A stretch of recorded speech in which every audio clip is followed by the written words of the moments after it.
মাত্র তো 6 মাস পার হয়েছে, এভাবে তো যেতে হবে 5 বছর। যে লাউ সেই কুডু। আমাদের 2/3 মেজরিটি আছে, মাসল আছে, ভোটিং পাওয়ার আছে, কিন্তু উই হ্যাভ পিপল অপিনিয়ন। ভবিষ্যতেও যদি পরিবর্তন আনা হয় 70 অনুচ্ছেদের, তাতে করে কোনো লাভ হবে না। ওই মনোজগতে হাতির মতো শৃঙ্খলিতই থাকবে। বিএনপি বলে আমরা জনগণের দল, কিন্তু রেফারেন্ডামের দল না। রেফারেন্ডাম কি জনগণ না? রেফারেন্ডামের ভোট কি জনগণের ভোট না? রেফারেন্ডাম কি সুষ্ঠুভাবে হয়নি? যদি কেউ রেফারেন্ডামকে কোয়েশ্চেন করে থাকে, তাহলে তো জাতীয় নির্বাচনকে কোয়েশ্চেন করবে। সংখ্যাগরিষ্ঠ ভোট পেয়ে রাষ্ট্রপতি নির্বাচিত হয়ে শপথ নিলেন মির্জা ফখরুল ইসলাম আলমগীর। জুলাই সনদে রাষ্ট্রপতি নির্বাচনের পদ্ধতিতে পরিবর্তনের কথা বলা হয়েছিল, প্রস্তাব রয়েছে। বর্তমানে এককক্ষ সংসদের বদলে দ্বিকক্ষ সংসদ করার প্রস্তাব করা হয়েছে। সেই 2 কক্ষের সদস্যদের গোপন ব্যালটে রাষ্ট্রপতি নির্বাচনের কথা বলা হয়েছে। জুলাই সনদ যদি বাস্তবায়ন হওয়ার আগে আমরা যদি ধরি যে 70 অনুচ্ছেদ সংস্কার করলেও কি আসলে জুলাই সনদ অনুযায়ী রাষ্ট্রপতি নির্বাচন সম্ভব হতো? এটা কি আসলে সম্ভাবনার কথা বলা হচ্ছে, যে আসলে কি এটা সম্ভব ছিল কিনা? দেখুন, খুবই ফান্ডামেন্টাল প্রশ্ন। যে স্কিমটার মধ্যে আমরা ছিলাম, বিএনপি সরকার গঠনের পরে ওই স্কিমটা আর মানে নাই। ফলে এক ধরনের মিসট্রাস্ট ক্রিয়েট হয়েছে, সমালোচনার জন্ম হয়েছে। বিএনপি সে সমালোচনা সহ্য করে যাচ্ছে। 6 মাস প্রায় পার হয়ে গেল, এই ব্যাপারে কোনো সুনির্দিষ্ট পদক্ষেপ নেয়নি। এবং কেন তারা এই সমালোচনাটা সহ্য করছেন, কি কারণে তারা এই স্কিম থেকে সরে আসলেন, এই স্কিম করলে দেশের কি ক্ষতি হতো, বিএনপির কি ক্ষতি হতো, রাষ্ট্রের কি ক্ষতি হতো, জনগণের কি ক্ষতি হতো, তার কিন্তু কোনো ব্যাখ্যা তাদের কাছে নেই। কিন্তু আমরা যে ক্ষমতার পরিবর্তনের পরে স্ট্রাকচারাল যে ডিজাইনটা রাষ্ট্রের পরিবর্তনের কথা বলা হয়েছিল, যেন ক্ষমতাটা বিকেন্দ্রীকরণ হয়। ক্ষমতা ছিল আমাদের সাংবিধানিক এক্সিস্টিং সিস্টেমে হাইলি কনসেন্ট্রেটেড পাওয়ার। এই হাইলি কনসেন্ট্রেটেড পাওয়ারটাকে ডিসেন্ট্রালাইজ করতে বলা হয়েছিল। তার মধ্যে একটা ডিসেন্ট্রালাইজেশনের থিওরির একটা ইমপ্লিমেন্টেশন ছিল রাষ্ট্রপতি এবং প্রধানমন্ত্রীর ক্ষমতার মধ্যে ভারসাম্য আনা। এখন বর্তমান যে আর্টিকেল 70 আছে, এই 70 অনুযায়ী তো সংসদ সদস্যরা দলের বিরুদ্ধে ভোট দিতে পারবেন না, দিলে সংসদ সদস্য পদেই থাকবে না। কিন্তু যেটা প্রস্তাব করা হয়েছিল, সেটা বলা হয়েছিল 2 ক্ষেত্র ছাড়া বাকি সব ক্ষেত্রে ভোট দিতে পারবে। একটা ছিল যে তারা ভোট দেবেন না যদি সংবিধান সংশোধনের ক্ষেত্রে হয়, আরেকটা তারা ভোট দেবেন না অনাস্থা হয়, আরেকটা তারা ভোট দেবেন না, বিএনপির প্রস্তাবে ছিল 4টা, আরেকটা দিয়েছিল তারা অর্থ বিল হয়, এবং আরেকটা দিয়েছিল ন্যাশনাল সিকিউরিটির প্রশ্ন যদি জড়িত থাকে। এই 4 ক্ষেত্রে বিএনপি বলছেন যে এই 4 ক্ষেত্রের বাইরে অন্য সকল ক্ষেত্রে একজন মাননীয় সংসদ সদস্য ওপেন ভোটাধিকার প্রয়োগ করতে পারবেন 70 অনুচ্ছেদ সংশোধন হওয়ার পরের সিচুয়েশন। আর অন্যান্য রাজনৈতিক দল বলেছিল যে না, 4টা না, 2টা। একটা হবে যে অনাস্থার ক্ষেত্রে তারা বিরুদ্ধে ভোট দিতে পারবেন না, আরেকটা হবে অর্থ বিলের ক্ষেত্রে বিরুদ্ধে ভোট দিতে পারবেন না।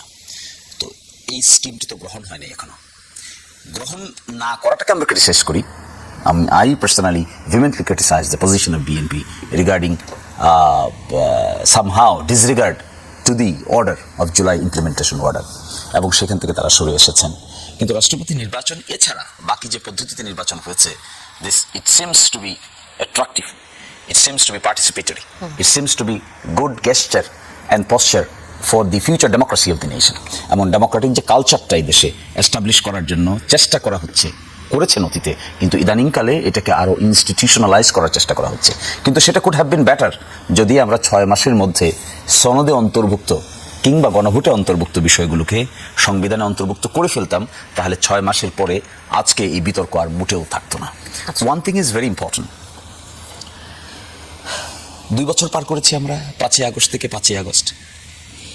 এই 2 বছরকে বিএনপি এখনো কোনো লিগ্যাল ফ্রেমওয়ার্ক দেয়নি কেন?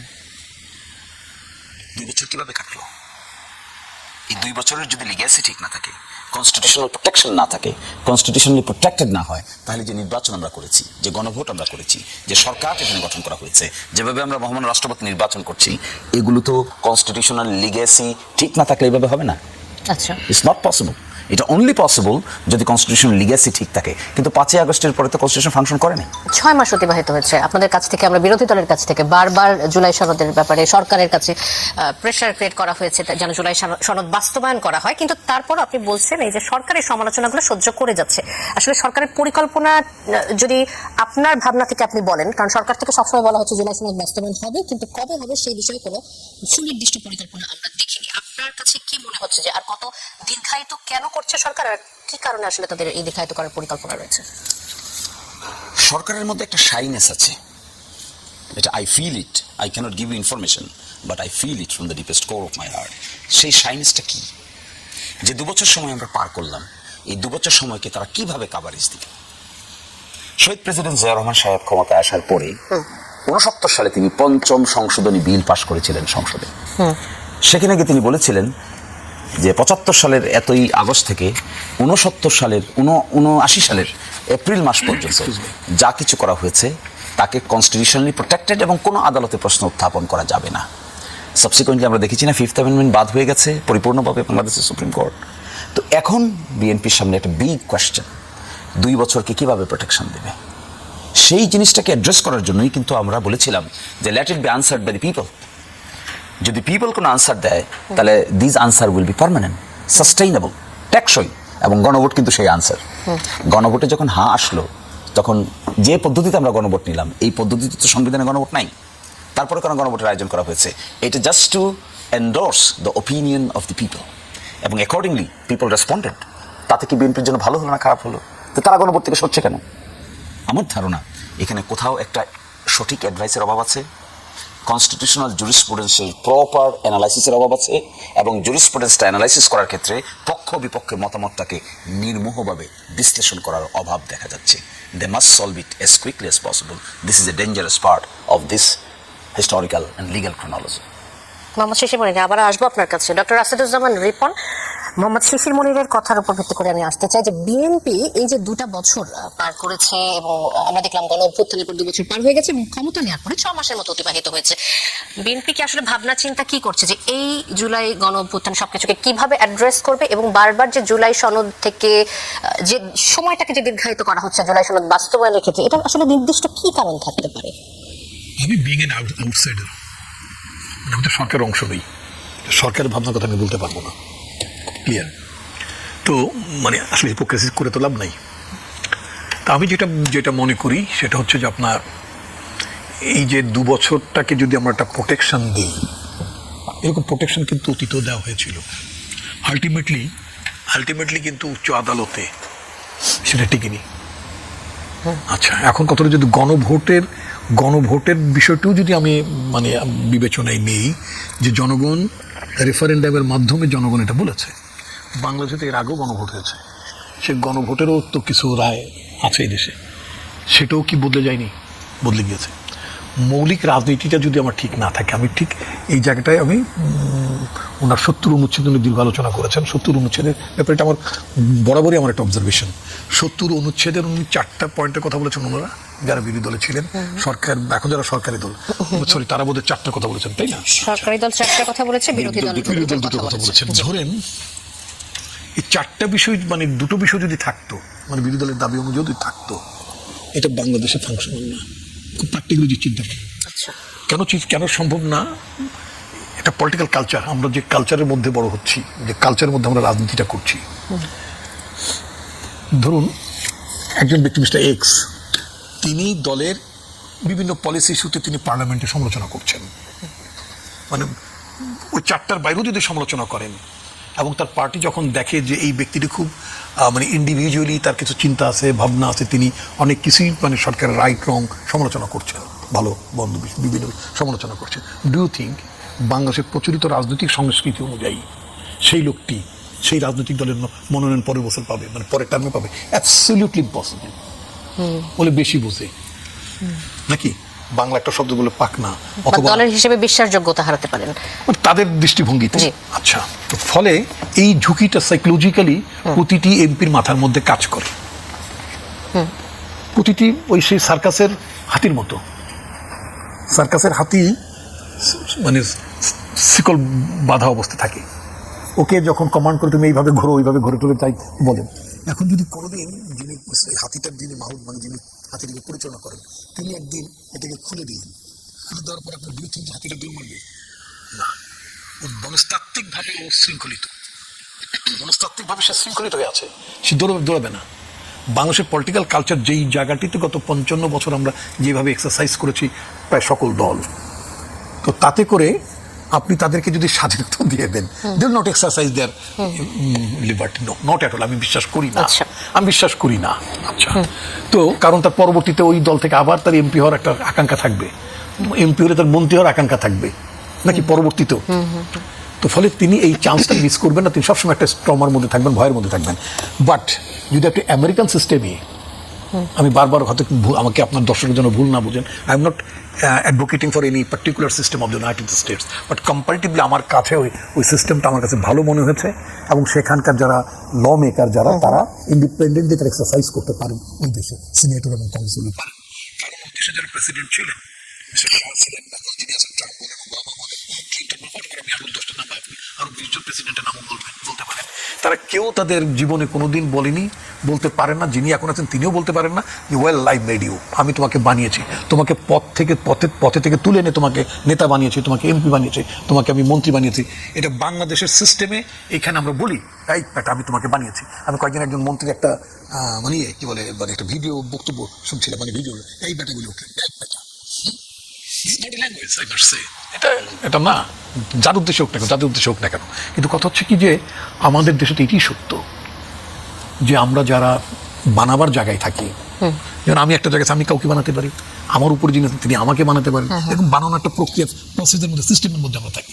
তো ফলে আমরা বানাই আর ওরা বানাতে পারে না।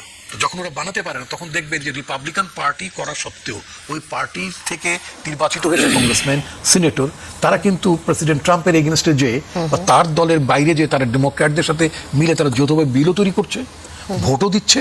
আবার ডেমোক্র্যাটরাও ইন মেনি ইস্যুস তারা রিপাবলিকানদের সাথে, যেটা তারা ভালো মনে করেন, তারা জয়েন্টলি বিল প্রপোজ করেন, ড্রাফট করেন বা অপোজ করেন বা সাপোর্ট করেন।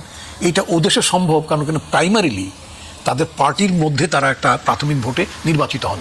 সেই নির্বাচনের মধ্যেই, নির্বাচনী প্রক্রিয়ায় তাদের পার্টি হাই আছে। আমাদের মতন লোকেরা সেখানে ইনফ্লুয়েন্স করতে পারে না, because we can make, they can't make.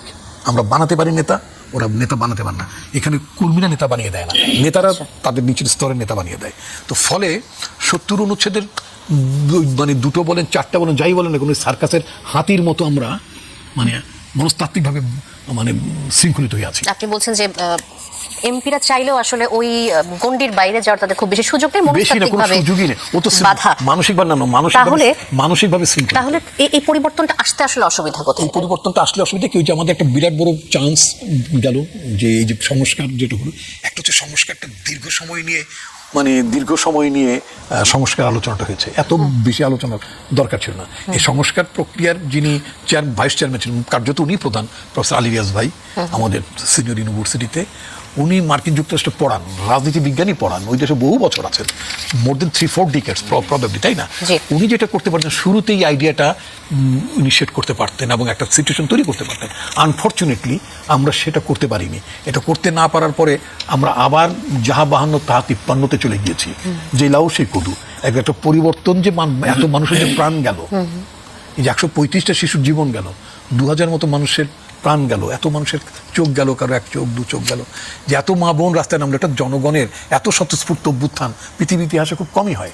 তো এটার তো একটা আউটকাম, মানুষের একটা অ্যাসপিরেশন, মানুষের একটা আকাঙ্ক্ষা ছিল। তো মানুষ চায়, মানুষ তো 52 আর 53 এক জিনিস চায় না, লাউ কুদু তো চায় না, মানুষ একটা পরিবর্তন চায়। সে পরিবর্তনটা আসলে সূচিত হলো না। সেটার কারণটা যেটা আমি মনে করি, আপনি বলবেন ঘুরে ফিরে কই একই কথা, হ্যাঁ, ঘুরে ফিরে অ্যাটলিস্ট যদি আমি নির্বাচনী ব্যবস্থার একটা পরিবর্তন আমরা আনতে পারতাম, তাহলে আপনার যে মানে এটা অনেক স্বচ্ছতা থাকতে পারতো, অনেক ডেমোক্রেটিক মানে আপনার এক্সারসাইজ হতে পারতো।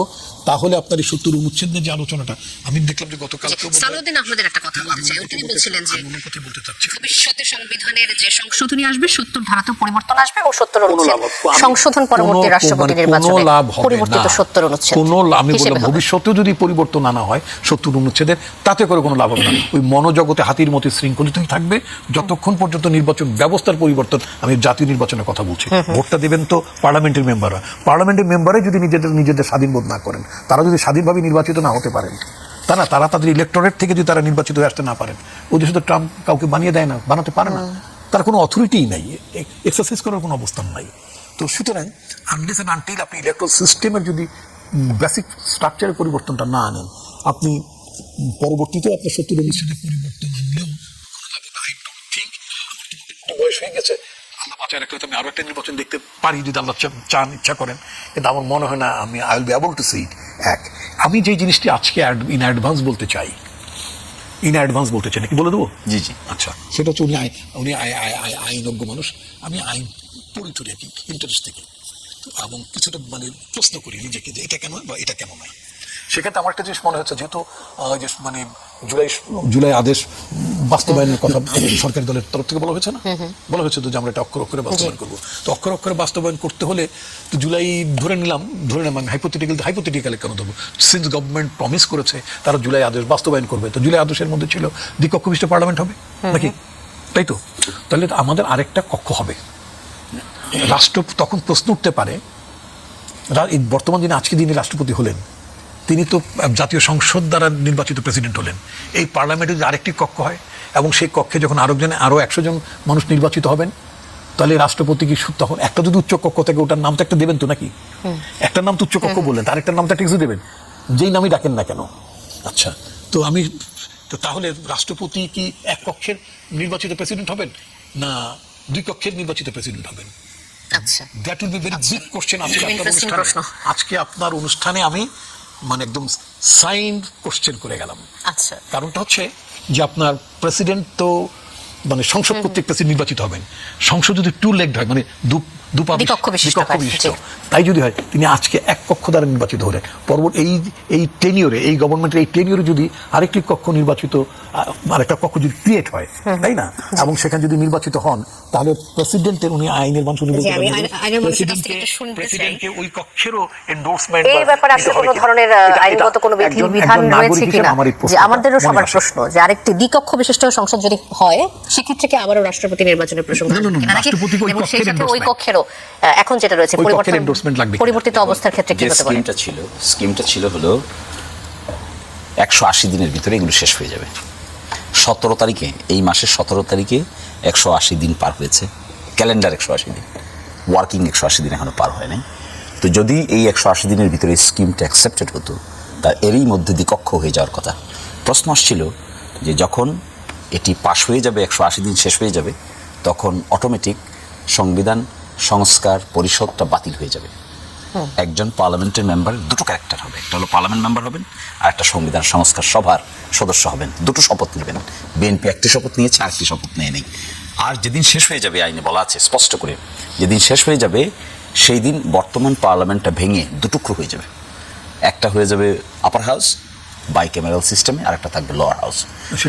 ইলেকশন লাগবে না, তাহলে ওই 100 জন কিভাবে হবে? এটাই বলছি। তো এইটা দেখা যাচ্ছে এই জায়গায় উচ্চকক্ষে একজন স্পিকার থাকবেন, ডেপুটি স্পিকার থাকবেন 2 জন, ওই ডেপুটি স্পিকার 2 জনের একজন হবে বিরোধী দল থেকে। নিম্নকক্ষে স্পিকার থাকবেন একজন, ডেপুটি স্পিকার 2 জন, ওই ডেপুটি স্পিকারের 2 জনের একজন হবে বিরোধী দল থেকে। এখন উচ্চকক্ষ গঠিত হবে কিভাবে? উচ্চকক্ষ গঠিত হওয়ার ব্যাপারে দ্বিমত 2 জায়গায় হয়েছে। আমাদের রেফারেন্ডামে দেওয়া হয়েছে যে উচ্চকক্ষ গঠিত হবে নিম্ন কক্ষের ভোটের পার্সেন্টেজ অনুযায়ী। যে দল যে কয় পার্সেন্ট ভোট পেয়েছে তিনি 100টার মধ্যে সেই কটা সিট পাবেন। যেমন বিএনপি যদি 60% ভোট পেয়ে থাকে তাহলে 100টার মধ্যে 60টা পাবে। আর বিএনপির প্রস্তাব হলো যে না, ভোটের পার্সেন্টেজে হবে না, এটা হবে আসন সংখ্যার পার্সেন্টেজ অনুযায়ী হবে। তো যে পদ্ধতিতেই হোক না কেন, উচ্চকক্ষ যদি গঠিত হয়, এতক্ষণ তো এগুলো শেষ হয়ে যাওয়ার কথা। এখন এসে আমরা যে বিতর্কটা দেখছি বা হচ্ছি, এগুলো কিন্তু আর থাকার কথা না আজকের পর থেকে। অলরেডি কুড হ্যাভ বিন ডান। এবং এই যে ডান আমরা করলাম না, করব, তার মানে কি প্রায়োরিটি সেট করি নাই। সরকার এখানে প্রায়োরিটি সেট করে নাই। সরকার প্রায়োরিটি সেট করেছে কার্ডে, সেটা তো 1 মাসের মধ্যে দিয়ে দিচ্ছে। প্রায়োরিটি সেট করেছে খাল খননে, সেটা তো হয়ে যাচ্ছে। প্রায়োরিটি সেট করেছে প্রবাসীদের কার্ডে, সেটা সেট করে দিয়েছে। প্রায়োরিটি সেট করে নাই বিদ্যুতে, প্রায়োরিটি সেট করে নাই গ্যাসে, প্রায়োরিটি সেট করে নাই কনস্টিটিউশনাল এই সংস্কার প্রক্রিয়াটাকে ডান অ্যাওয়ে করতে। বিতর্ক বাঁচিয়ে রেখেছে। কেন বিতর্কটা বাঁচিয়ে রাখুন? এই বিতর্ক করে লাভ কি হচ্ছে? কে বেনিফিটেড হচ্ছে? জুলাই অভ্যুত্থানের পক্ষের শক্তিগুলোর মধ্যে ডিসকন্টেন্ট কেন ক্রিয়েট করা হলো? Why? For what purpose? Who will be the ultimate beneficiary of that debate? এই বিতর্ক করে বিএনপি সরকারের কি ফায়দা আছে? বিএনপি সরকার বলেছে জুলাই সনদ বাস্তবায়ন হবে, অক্ষরে অক্ষরে সেটি পালন করা হবে। যদি তাই হয়ে থাকে, জি, তো যদি তাই হয়ে থাকে তাহলে এই যে দীর্ঘায়িত করার বিষয়টি বারবার আসছে এবং সেটা নিয়ে আপনারা বারবার অভিযোগও করে যাচ্ছেন, আপনারা কি আসলে সরকারের এই মন্তব্যের সাথে একমত যে তারা আসলে বাস্তবায়ন করবে? এটা কি আপনারা বিশ্বাস করেন? Definitely not. আমরা এই যে একটা ডিলেডালি ব্যবস্থা, ডিলেডালি পদক্ষেপ, এটাকে আমরা ইন্টেনশনাল বলছি। এটাকে আমরা এটা বলছি না যে সরকার অন্য কাজের কারণে সময় পাচ্ছে না তাই কাজটা করতে পারছে না। সরকার গঠন করার পরে 1 নম্বর যদি কোনো কাজ হওয়া উচিত ছিল তাহলে সেটা ছিল এই সংস্কার প্রক্রিয়াটা শেষ করে ফেলা, এগ্রিড পয়েন্টগুলোকে এখানে মিটমাট করে ফেলা। কিন্তু এগ্রিড পয়েন্টটা মিটমাট না করার ফলে পলিটিক্যাল পার্টিগুলোর মধ্যে এক ধরনের অস্থিরতা আছে। ক্রিটিসিজম তো আছে। জুলাইতে যারা যুদ্ধ করেছে তারা তো এক ধরনের এনজাইটির মধ্যে আছে। এই এনজাইটি আমি এটা এখন আমার বুঝে আসে না, যেগুলোতে এগ্রি করে গেছে এগুলোকে ঝুলিয়ে রাখার পিছনে কি কারণ থাকতে পারে? আমি কোনো কারণ দেখি না। প্রাইম মিনিস্টাররা এগ্রি করে গেছেন, বিএনপি এগ্রি করে গেছে যে একজন ব্যক্তি 10 বছরের বেশি in his whole life prime minister থাকতে পারবে না। Everybody agreed. এটা করছে না কেন?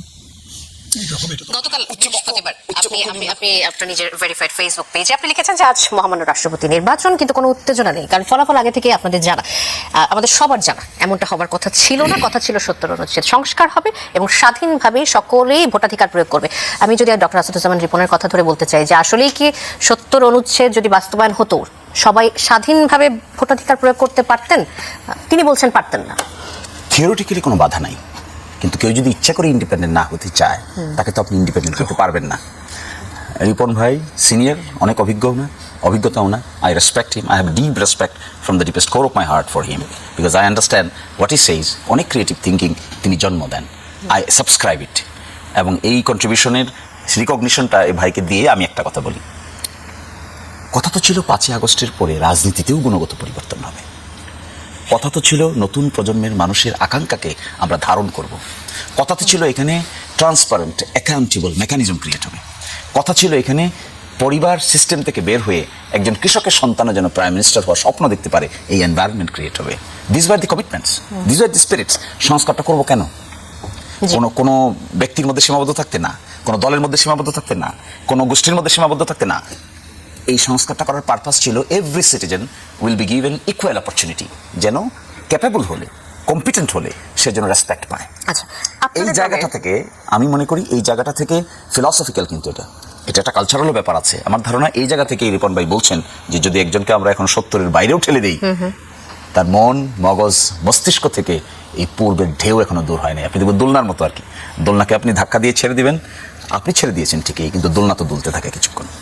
এটা একটা মেন্টাল বন্ডেজ, এই কথাই বলছেন। Admittedly yes, that is what is the situation. আপনাদের দলের সংসদ সদস্যরা আমরা দেখলাম যে সংস্কার পরিষদের সদস্য হিসেবে শপথ নিল, কিন্তু সংস্কার পরিষদ গঠন হলো না। মেনে নিয়ে আপনারা সংসদে রয়েছেন এবং আপনাদের দল সবকিছু দেখা যাচ্ছে মেনে নিতে বাধ্য হচ্ছে, নাকি রাজপথে যেটাই বলেন না কেন আসলে আপনারা মেনে নিতে বাধ্য হচ্ছেন, নাকি বিএনপির সাথে অনেকে বলে থাকে কোনো এক ধরনের গোপন সমঝোতার ভিত্তিতেই আসলে সবকিছু চলছে? এই ধরনের অভিযোগ নিয়ে কি বলবেন? কি করতে চাই? পারবো আমরা পদ্মা করে চলে যাবো? ওয়ান পার্টি সিস্টেম চালু করে দিব? আমরা কি হটকারী হতে পারবো? জুলাই স্পিরিটের প্রতি আমাদের রেসপন্সিবিলিটি আছে না? জুলাই স্পিরিটের প্রতি আমাদের দায়বদ্ধতা আছে না? যে কারণে আমরা সংসদ সদস্য হচ্ছি, পার্লামেন্টের মেম্বার হচ্ছি, বিরোধী দলের নেতার গাড়িতে পতাকা টাঙিয়ে হাঁটছি, মাননীয় প্রধানমন্ত্রী হচ্ছি, আজকে মহামান্য রাষ্ট্রপতি হচ্ছি, জনে জনে গিয়ে আমরা এখানে হাজিরা দিচ্ছি, মিনিস্টার্স হচ্ছি, বদলাচ্ছি, এর সব কিছুর দায়বদ্ধতা কি জুলাইয়ের সঙ্গে আছে না? যদি থেকে থাকে, if it is an admitted fact, তাহলে হটকারী সিদ্ধান্ত নেওয়া তো কারোর জন্যই ঠিক হবে না। It would not be appropriate. দেখেন, আমরা কিন্তু দুটো শপথই নিয়েছিলাম, একটা পার্লামেন্টের মেম্বার হিসেবে শপথ আন্ডার দি এক্সিস্টিং কনস্টিটিউশন, আরেকটা ছিল সংস্কার কাউন্সিল, সংবিধান সংস্কার সভার। তো সংবিধান সংস্কার সভার শপথটা নেয়নি বিএনপি। না নেওয়ার কারণে সংস্কার সভার ডাকেনি তারা। ডাকার পদ্ধতি কি? প্রাইম মিনিস্টারকে, অনারেবল প্রেসিডেন্টকে অ্যাডভাইস করতে হবে ডাকার জন্য। তিনি তো অ্যাডভাইস করছেন না, সংসদ অধিবেশন ডাকার মতোই করে অ্যাডভাইস করছেন না। তিনি তো সংসদ অধিবেশনে অ্যাডভাইস করছেন, তিনি তো সেই সংস্কার সভার অ্যাডভাইস করছেন না। কেন করছেন না? কারণ তারা মনে করেন তারা এটার সদস্য নয়, তারা শপথ নেন নাই। এখন আমাদের সামনে অপশন কি? আমরা যে কথা বলছি, আমরা বলছি ওকে, আপনাদের 2/3 মেজরিটি আছে, মাসল আছে, ভোটিং পাওয়ার আছে, কিন্তু we have people opinion. We will concentrate on the result of the referendum, কারণ that is the result of 70% people's opinion. আমরা 2/3 মেজরিটি তো একটা বড় অংশের প্রতিফলন, প্রতিচ্ছবি। 2/3 মেজরিটি যারা ভোট পেয়েছে, এটা তো পার্লামেন্টের ভোট। আর হানা ভোট দিয়েছে প্রায় 70% লোক। 70% লোক হায়ের পক্ষে ভোট দিয়েছে কাস্টিং ভোটের। তা যদি হয়ে থাকে, বিরোধী দল যে কথাটা এখন বলছে যে আপনারা রেফারেন্ডামের রেজাল্টটাকে ইমপ্লিমেন্ট করেন, তার মানে কার কথা বলছে? ওই 70% পিপলের কথা বলছে। ওই 70% পিপলের মধ্যে কি বিএনপিকে যারা ভোট দিচ্ছে তারা নাই? নিশ্চয়ই আছে, কারণ হায়ের পক্ষে ভোট দেওয়ার জন্য তো সবাই সম্মিলিতভাবে বলেছে। এখানে তো দলগত কোনো পার্থক্য ছিল না। তাহলে হঠাৎ করে এই জায়গা থেকে সরে আসাটা কি জনগণের প্রতি দায়বদ্ধতা হলো? বিএনপি বলে আমরা জনগণের দল, কিন্তু রেফারেন্ডামের দল না। রেফারেন্ডাম কি জনগণ না? রেফারেন্ডামের ভোট কি জনগণের ভোট না? রেফারেন্ডাম কি সুষ্ঠুভাবে হয় নাই? যদি কেউ রেফারেন্ডামকে কোয়েশ্চেন করে থাকে, তাহলে তো জাতীয় নির্বাচনকে কোয়েশ্চেন হবে। একদিনে হয়েছে, ডাবল ব্যালটে হয়েছে। কেউ যদি বলে না, referendum is not an appropriate vote, তাহলে শুধু ন্যাশনাল যে ভোট হয়েছে ওটাই অ্যাপ্রোপ্রিয়েট ভোট। আমার ধারণা এই জায়গায় এই বৈপরীত্যতা যত দ্রুত সরকার দূর করতে পারবে ততই তারা অস্বস্তি থেকে দূরে সরে আসবে, স্বস্তির নিঃশ্বাস ফেলতে পারবে। যতদিন এটাকে ঝুলিয়ে রাখবে ততদিন মানুষের কথা শুনতেই হবে তাদেরকে।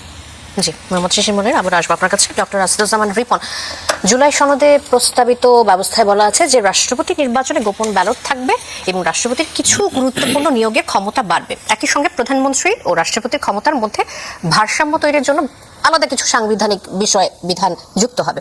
নতুন রাষ্ট্রপতি মির্জা ফখরুল ইসলাম আলমগীর সর্বজন শ্রদ্ধেয়, প্রজ্ঞাবান, অভিজ্ঞ বর্ষিয়ান রাজনীতিবিদ, যার টানা 4 দশকের রাজনৈতিক অভিজ্ঞতা রয়েছে, কিন্তু রাষ্ট্রপতির বর্তমান ক্ষমতা কাঠামোয় তার যে কাজের যে ভূমিকা সেটি আসলে রাখার সুযোগ, সেইভাবে করে কার্যকরী ভূমিকা রাখার সুযোগ রয়েছে কিনা যদি আপনি। জি, উনি বর্তমান সংবিধানের আওতায় এই কাঠামোর মধ্যেই তিনি নির্বাচিত হয়েছেন রাষ্ট্রপতি হিসেবে।